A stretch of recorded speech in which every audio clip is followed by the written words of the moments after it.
రాష్ట్ర ప్రభుత్వం గాజువాక నియోజకవర్గ వ్యాప్తంగా నిర్మించిన టిడ్కో గృహాల్లో మౌలిక సదుపాయాలు కల్పించాలని డిమాండ్ చేస్తూ నివాస బాధ్యతలు గాజువాక జోనల్ కార్యాలయం వద్ద నిరసన తలపెట్టారు.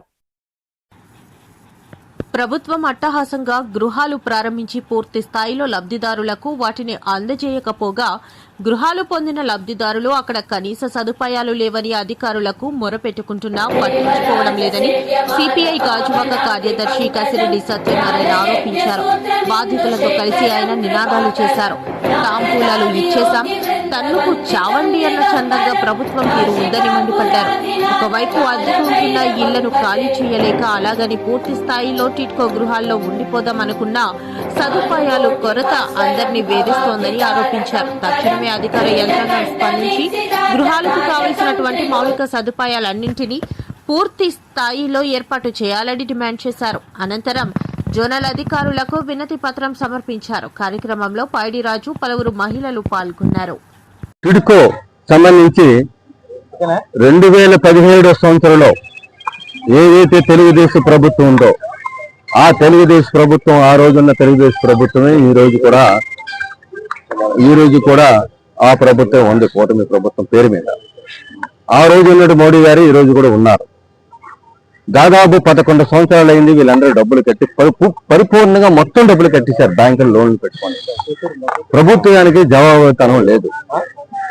మొన్న 24వ తారీఖుని మీరందరూ కూడా విలేకరులు వచ్చారు. మీ సమక్షంలోనూ, పోలీసు వారి సమక్షంలోనూ, టిడ్కో అధికారుల సమక్షంలోనూ వీళ్ళందరూ గృహోపయోగాలు చేస్తుంటే ఇప్పుడు చెయ్యొద్దు, ముఖ్యమంత్రి గారి మీద మర్యాద ఉంచండి, ఆయన 30వ తారీఖున ప్రారంభం చేస్తారు, 30వ తారీఖు మేము ఇల్లు పూర్తి చేసేస్తాం, 31వ తారీఖు మీరు దిగిపోవచ్చు అని చెప్పేసి మాకు రాతపూర్వకంగా ఇచ్చారు. అటువంటిది ఈ రోజున 30వ తారీఖు తాళాలు ఇవ్వటం అంటే అది కూడా ఇక్కడ తెచ్చేవాళ్ళే, దువ్వాళ్ళు ఇచ్చారు, అన్ని ప్రారంభించం చేశారు ఎమ్మెల్యే గారు ఆధ్వర్యంలో. సంతోషించాం, ఆనందపడ్డాం. మా ఇల్లు మాకు ఇచ్చేస్తాయి, మరుగు సదుపాయాలు కంప్లీట్ అయిపోతాయి అనేది. అప్పుడు అదే మాట చెప్తున్నారు, ఇప్పుడు కూడా అదే మాట చెప్తున్నారు ఈ టాటా ప్రాజెక్టు వారు. ఈ టాటా ప్రాజెక్టు వారు చెప్పినటువంటి మాటల వల్ల, ఈ టాటా వాళ్ళ ప్రాజెక్టు చెప్పినటువంటి మాటల వల్ల ఒక్క పని కూడా అవ్వట్లేదు కదా, ఈ అధికారులు చేయించలేకపోతున్నారు. వాళ్ళు ఏం చెప్తున్నారంటే మాకు ఇంకా బిల్లులు ఇవ్వాలండి, 145 కోట్ల రూపాయలు 90 కోట్లు ఇచ్చారు, ఇంకా 45 కోట్లు రావాలి వాళ్ళు అంటారు. వీళ్ళంటారు టాటా వాళ్ళ చేత బిల్లులు మెయింటైన్ చేస్తే మేము పని చేయిస్తాం, అది మా ఎడ్యుకేషన్ వ్యవహారం, మీకు ఎందుకండి అంటారు. అది కరెక్టే, మా సంబంధం లేదు అది. అయితే అధికారులు రాసి ఇచ్చినటువంటి కాగితం ఇది. 30వ తారీఖున మీకు హ్యాండ్ ఓవర్ చేసేస్తున్నాం, మీరందరూ కూడా ఇంట్లో దిగిపోవచ్చు, మాకు ఎటువంటి అభ్యంతరం లేదు, ఆ టైంలో పని అవ్వ పని మీరు ఇంట్లోకి వెళ్ళిపోండి అన్నారు.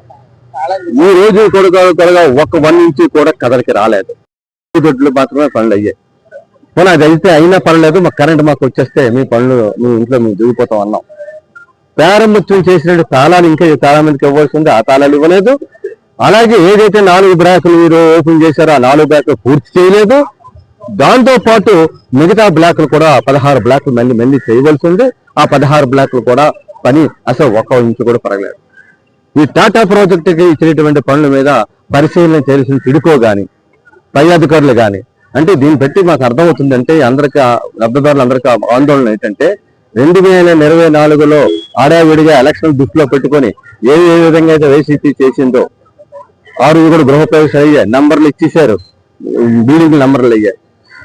దీని మీద ఆ రోజు ఎలాగైతే జరిగిందో ఈ రోజు కూడా అదే జరుగుతుందని ఆందోళన చెందుతున్నారు. ఇస్తాననేటువంటి మాట ప్రకారంగా ఇవ్వలేదు. ఆ మాటను అమలు జరుపుకోవడంలోనూ అధికారులు విఫలమయ్యారు. అందుకని వేరే గచ్చింతలేక వీళ్ళ గ్రీవెన్స్ లో ఇది ఇస్తా ఉన్నాం. రెండోది ఇంకోటి, 672 ఇళ్లలోనూ దాదాపు మేము చెప్పింది కాదు, అది అధికారికంగా ఎమ్మెల్యే గారు, తెలుగుదేశం నాయకులు చెప్తా ఉన్నారు. దాని మీద దినం జరిగి అక్కడ కార్పొరేటర్ మొత్తం అంతా కూడా దీంట్లో భాగస్వామ్యం ఉన్నాడని చెప్తున్నారు. ఇది ఓపెన్ సీక్రెట్, అందరికీ తెలుసు. మరి దాని మీద ఎంక్వైరీ పెట్టమని సంవత్సరం పెట్టి కలెక్టర్ గారు చెప్తున్నాం, సంవత్సరం పెట్టి ఇక్కడ ఉన్న అధికారులు అందరూ తెలియపరుస్తున్నాం. ఒక్క ఎంక్వైరీ లేదు. ఎమ్మెల్యే గారు కూడా చెప్తున్నారు బినామీలు ఉన్నారని, అందువల్ల మీ పనులు అవ్వట్లేదని, బినామీలు ఆఫ్ చేస్తున్నారని చెప్తున్నారు.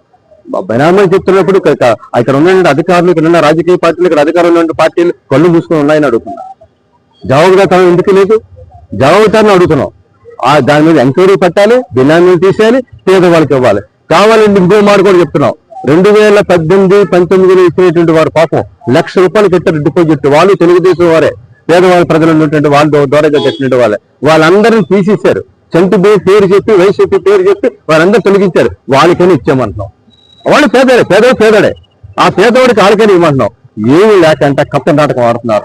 ఆ కప్త నాటకం ఆడక కారణం ఏంటంటే ఆ ఎవరైతే మోసం చేశారని ఆ రోజుని గొంగళి పెట్టారో వాళ్ళందరూ సంకలం వేసి పెట్టుకుని అధికార పార్టీ వాళ్ళు తిరగడం వల్ల ఈ నష్టం జరుగుతుంది. ఈ నష్టం జరగడానికి కారణం అదే. ఆ రోజు గొంగళి పెట్టారు అంతా. ఆ రోజు కార్పొరేటర్ మూర్తి గారు ఇదంతా కూడా అవినీతి చేశారని చెప్పేసి అతను వైసీపీ పార్టీలో ఉన్నప్పుడు గంగులు పెట్టినటువంటి తెలుగుదేశం నాయకులు ఈ రోజున కప్పు పుచ్చుకున్న సంఖ్యలు పట్టుకు తిరుగుతున్న వల్ల దీంట్లోనూ కూడా మీరు చూసేటటువంటి విధానాల్లోనూ లోపం ఉంది. ఆ లోపం సరిచేయాలి. మేము తాళాలకి దువ్వాడు వెళ్ళామండి. మాకు గంటాళ్ళు ఇస్తాం అన్న తాళాలు దువ్వాడు రమ్మన్నారు. అంటే ఒక ఇన్ఫర్మేషన్ ఇచ్చారులేండి. ఇంకొక ఫ్యామిలీని పంపించారు, ఒక సీఓ మేడం. అంటే సీఓలు ఆర్పీలు అందరూ కూడా ఉన్న వాళ్ళ కోసం పనులు చేస్తారా? పేదోడి కోసం పని చేయరా? ఇక్కడ నేను తాళాలు అందుకున్నాను అని ఇంకొక పర్సన్ అడిగారు, మీరు ఎలాగొచ్చారు ఇక్కడికి అని. ఒక ఆర్పీ హెల్ప్ వల్ల, ఒక సీఓ హెల్ప్ వల్ల వాళ్ళు అక్కడికి వెళ్ళి తాళాలు అందుకున్నారు. ఇది ఎంతవరకు కరెక్ట్ అండి? ఇప్పుడు బ్యాంక్ కూడా ఊరుకోవట్లేదు. బ్యాంక్ కూడా డబ్బులు కట్టమంటున్నాడు. మేము బ్యాంక్ లో డబ్బులే కట్టాలా, ఇంటద్దే కట్టాలా, పిల్లలనే పెంచుకోవాలా? పేదోడికి కదా ఇల్లు ఇచ్చారు, మరి పేదోడికి ఇల్లు ఇచ్చారు, మరి న్యాయం చెయ్యాలి కదా. మధ్యలో ఆపడానికి అవతల ఎవరు? గవర్నమెంట్ బాగానే న్యాయం చేస్తుంది, మధ్యలో ఆపడానికి అవతల ఎవడు? ఇందులో బినామీలు చాలా మంది ఉన్నారు. బినామీలు అమ్ముకోమని మేము వద్దని చెప్పం, కానీ పేదోడికి అన్యాయం జరగకూడదు. అందరినీ వాడేస్తారు, అందరికి లంచాలు ఇచ్చి పనులు చేయించుకుంటారు. అంటే పేదోడంటే అంత చులకనగా కనిపిస్తుందా? అది మనిషి కాదా? ఆ డబ్బులు కట్టడా? బ్యాంకుకి డబ్బులు కడుతున్నాం, వడ్డీలు కడుతున్నాం. ఎవరు తిన్నది ఇది అంతేనా? మేము అక్కడ తాళాలు అందుకున్నామని మాకు 4 బ్లాక్లకి తాళాలు ఇచ్చారండి. 4 బ్లాక్లు కూడా సమిద్ద ఇవ్వలేదండి, కొంచెం మందికే ఇచ్చారు మాకు తాళాలు. ఉన్న వాళ్ళకి మళ్ళీ మండే ఇస్తా ఉన్నారు. మండే పోయి ఇప్పుడు ఎంత 18 రోజులు అయిపోతుంది. కానీ 18 రోజులు అయిపోయినా కూడా మాకు అయితే తాళాలు ఇవ్వలేదు. ఉన్న వాళ్ళకి అమ్మ మాకు ఎప్పుడు తాళాలు ఇస్తారు, మాకు ఎప్పుడు వైరింగ్ అవుతుంది, మేము ఎప్పుడు ఇంట్లో దిగిపోవాలి అని అంటున్నారు. ఒక ఫ్యామిలీ అయితే యాభై సామాన్లు తీసుకుని వచ్చారు సార్. దిగుతామంటే వాచ్మెన్ దిగనివ్వలేదండి. ఎందుకు అంటే దిగొద్దన్నారు అమ్మ అన్నారు. అయితే ఎప్పుడు దిగాలి? ఒక సంవత్సరంగా, 2 సంవత్సరాలకా, ఒక 5 సంవత్సరాలకా? ఇది కరెక్ట్ కాదండి. మా ఇల్లులు మాకు కావాలి సార్, మా ఇల్లులు మాకు కావాలి. అందులో బినామీలకి పనిచేస్తున్న వాళ్ళు 6 ఉన్నారు మెంబర్స్. ఆ 6 కూడా మేము బయటపడతాం. సందర్భం వస్తే మీదకే అబ్జెక్ట్. ఈ 6 వల్ల అక్కడ పనులు ఆగిపోతున్నాయి. కార్పొరేటర్ అవనివ్వండి, ఒక ఎంపీ, ఎవరైనా సరే పేదోడికి న్యాయం చేయాలి సార్, అన్యాయం అయితే చేయకూడదండి.